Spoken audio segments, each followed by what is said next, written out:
Let's take a few breaths together. Exhale first. Deep breath in. And let it go. Another deep breath together. And let go. One more deep breath in.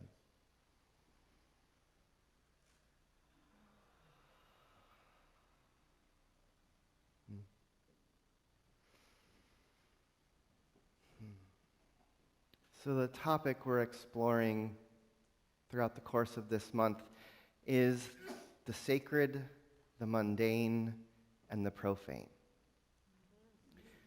And last week we started this conversation by first just bringing to our awareness that if it is true that there is only one consciousness, one life force, one beingness that is unfolding throughout all of existence, then really everything is sacred. Even the most mundane moments in our lives have the opportunity to reveal to us the deepest truths. Whether it's the consciousness with the way that we walk on the planet, how we do the dishes, how we see each other, those little moments can be the place where the sacred reveals itself. And the thing that I think we're going to talk about today, we'll see where this goes, because sometimes it's like that, is I really want us to take a moment and look at the difference between how we identify the sacred and the profane. Right? The sacred is, again, that place where we touch the truth, where we feel like we sense that deeper love, where we feel that true essence in life. And there are people that we experience that sacredness with. There are places we experience that sacredness. There are moments in our lives where we touch that sense of truth. That's the sacred, as we're contextualizing it in this conversation. Now, the profane is the opposite of that. My definition for this is about the profane are those places, those thoughts, those experiences, those moments that take us away from the truth, that take us away from the love, that take us away from the awareness of the sacred itself. And the tricky thing about this sacred and profane balance is that I think we live in a world that's inside out, upside down, and backwards. Yes.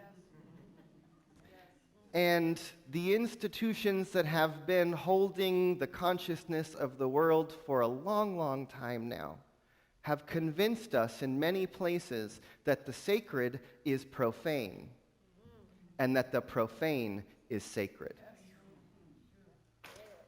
And that is an issue we all get to untangle. Right? Because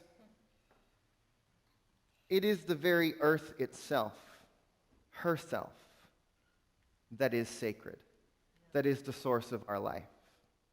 It is our very bodies that are sacred. It is everything that we touch, everything that we take in. It is the states of consciousness that we use within our own mind that give us sacred access. And there are many traditions in the world that tell us that the earth is dirty, that our bodies are naughty, and there are certain states of consciousness we shouldn't touch.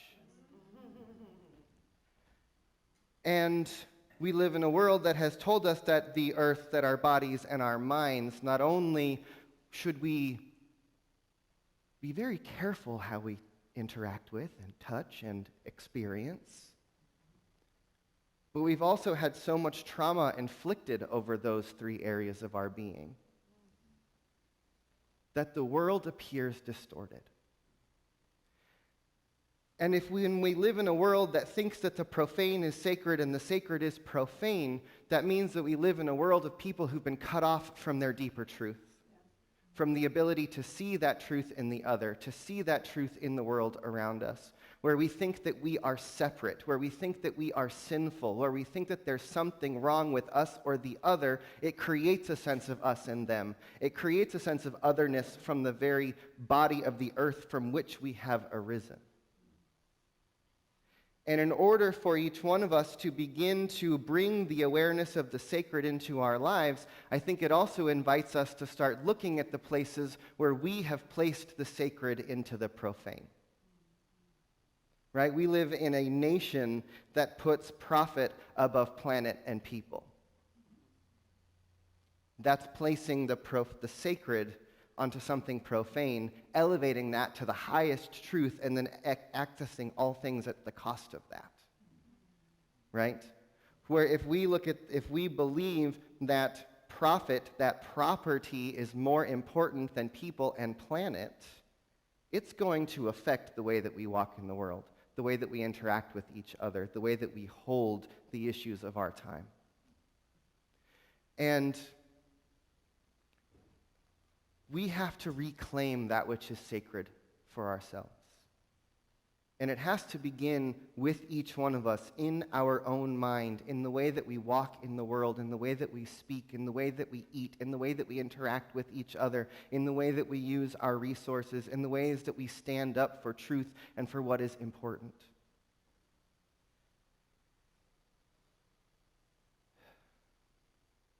Because a lack of connection to the deep truth of who we are, lack of connection to the sacred,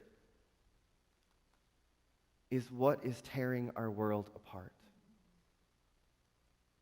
And what happens is if we don't have true access to the sacred in our own hearts and minds, if we don't actually truly deeply feel that connection, we might think that a certain place is sacred more than another. We might think that we have particular ownership over something that someone else doesn't.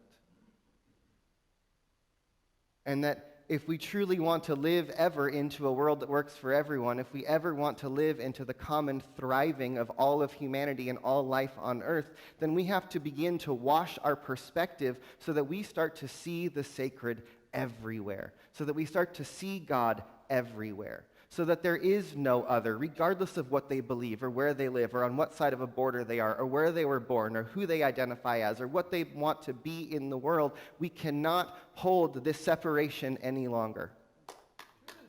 The separation is taking us down, and we have to stand for life itself. We have to stand for life. And life, that's it. Life is sacred. What does it look like for us to believe that all human life is sacred and to stand up for that? What does it look like to believe that the earth life is sacred and to stand up for that? What does it look like to believe that every rock, every plant, every animal, the air we breathe, the water we drink is sacred? What does it look like to stand up for that? If we think that our Western way of life is what is sacred, we will lose the sacred in the process. In many ways, we already have. And yet the sacred, the presence of God, the truth about life hasn't gone anywhere. It's waiting for us to look for it. It's waiting for us to touch it. It's waiting for us to activate it. It's waiting for us to open it. Because it is what is here. I know it seems like we're just a bunch of people walking around in the world, bumping into each other, making a whole lot of mistakes. But there's something so much more happening here. You know, that's what we talked about last week, about bringing the awareness of the sacred into the mundane, the way that we walk, the way that we wash our dishes, the way that we speak, the way that we move and be in the world is a sacred activity. Buddhist practices, mindfulness practices will tell us that. If you just slow down to actually look at what's right in front of you, every moment will reveal the magnificence and the glory of God and the power of the universe if you're willing to look for it. But we have to slow down a little bit. We have to get out of our own way. We have to put down some of these belief systems that have been given to us, that we have inherited, that have been passed down, that we've been told are true. There's a lot of untangling that we all have to do. And it's not easy, y'all. Like there's work in front of us. If we want to make the world work for ourselves and for each other, we have got to open some doors and we've got to close some other ones. You know, I'm so grateful that we are hosting this Tent of Abraham event here today. Because we are going to have a room full of people with different ideas, with different opinions, from different backgrounds, with different beliefs about what should be said or what needs to be done. And the most sacred activity I think that we can all learn to practice is the ability to listen. Because we all think that our idea, our opinion is the one that needs to be heard.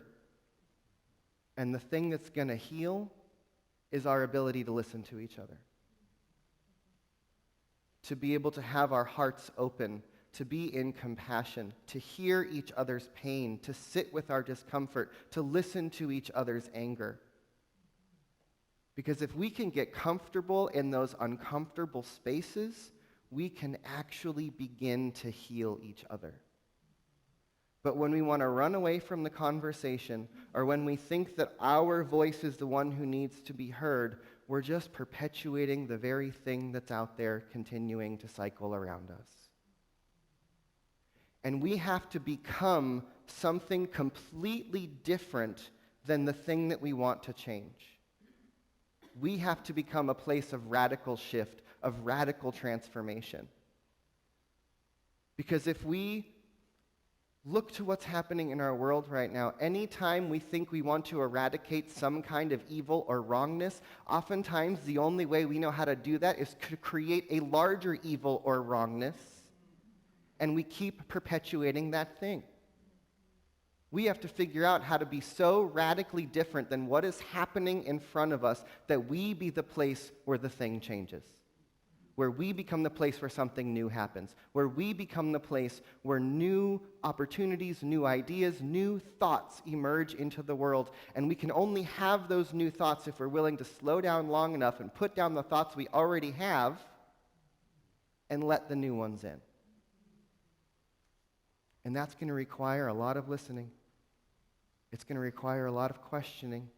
It's going to require a lot of stillness.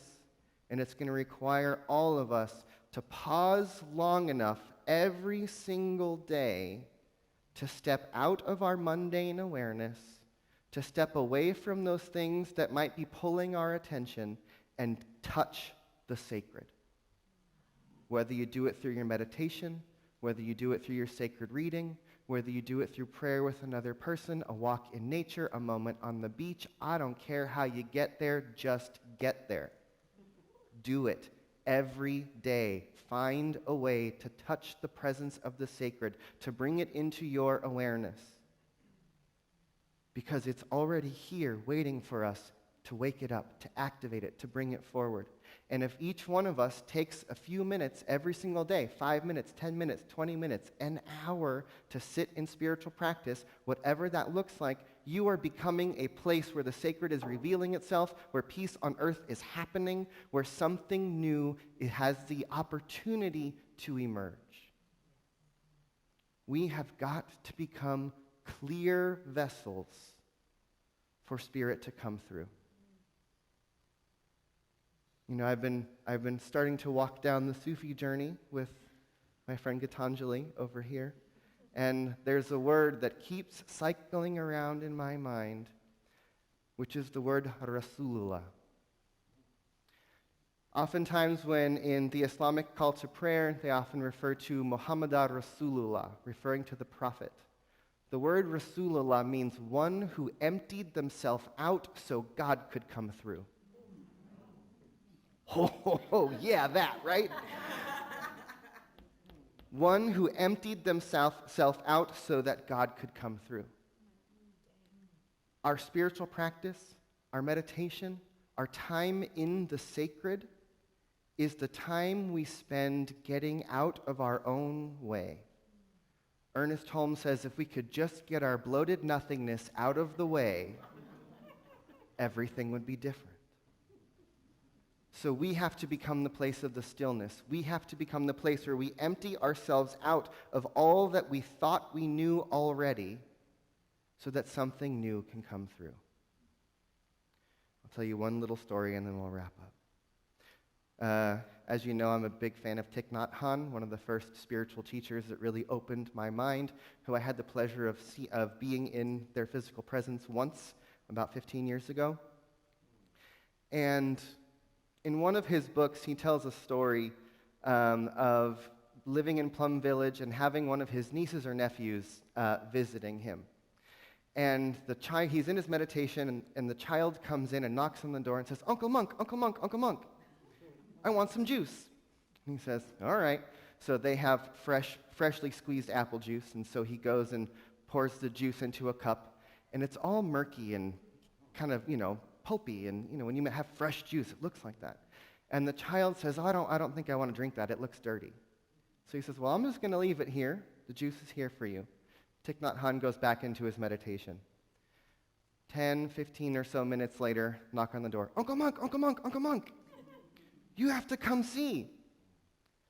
He says, "Okay." Comes out into the kitchen, and all of the pulp has settled to the bottom, and the juice has become clear. He says, "Look what happened." And Thich Nhat Hanh says, "Yes, when you let it sit, all that stuff settles to the bottom." And the child stops and looks at Thich Nhat Hanh, says, "Uncle Monk, is that why you sit still so much?"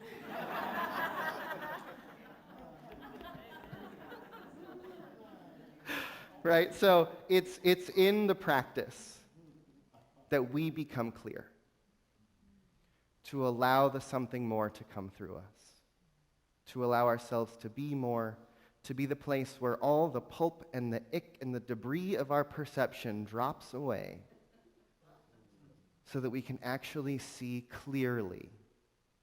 And then from that place, we can move and do and be all that we need to move and do and be in the world. But we have to start by stepping back into the sacred, refreshing that awareness, and then rinse and repeat. So take a deep breath in. And let go. Another deep breath.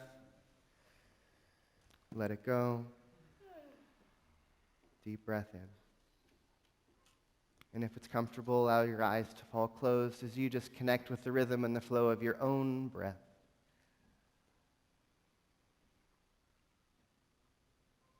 And as I breathe,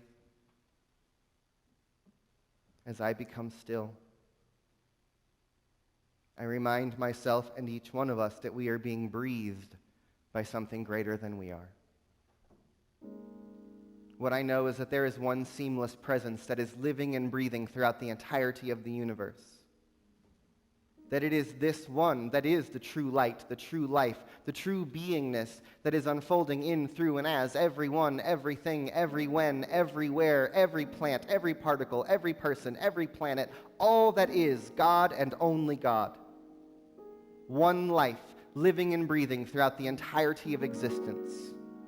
And this one is the sacred. This one is love. This one is light. This one is truth. And this one is waiting to reveal itself in every moment, in every situation, in every interaction. Ernest Holmes says that the only thing that ever needs to be healed is our seeming sense of separation from this oneness.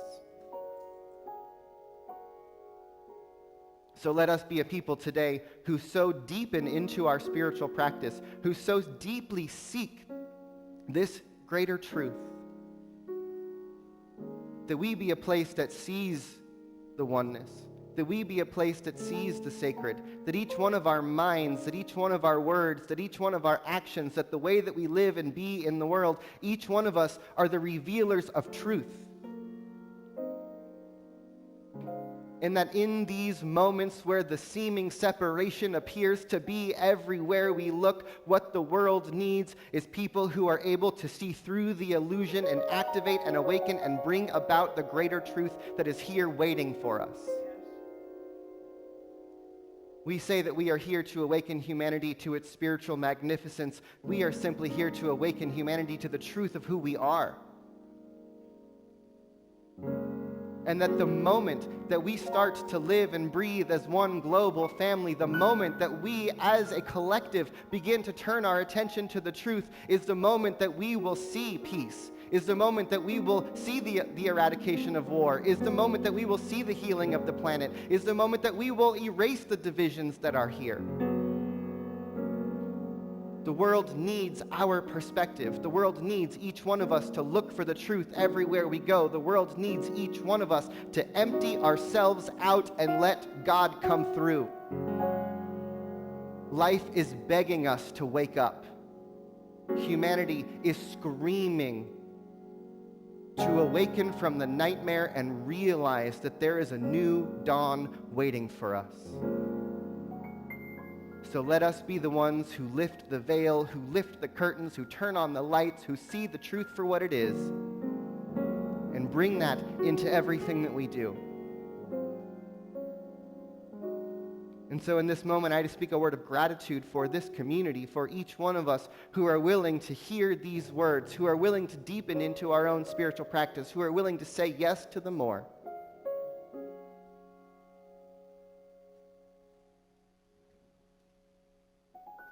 To let the debris settle so that we can get really, deeply, truly clear that God is all there is. Let that truth breathe us as we let it be. And so it is.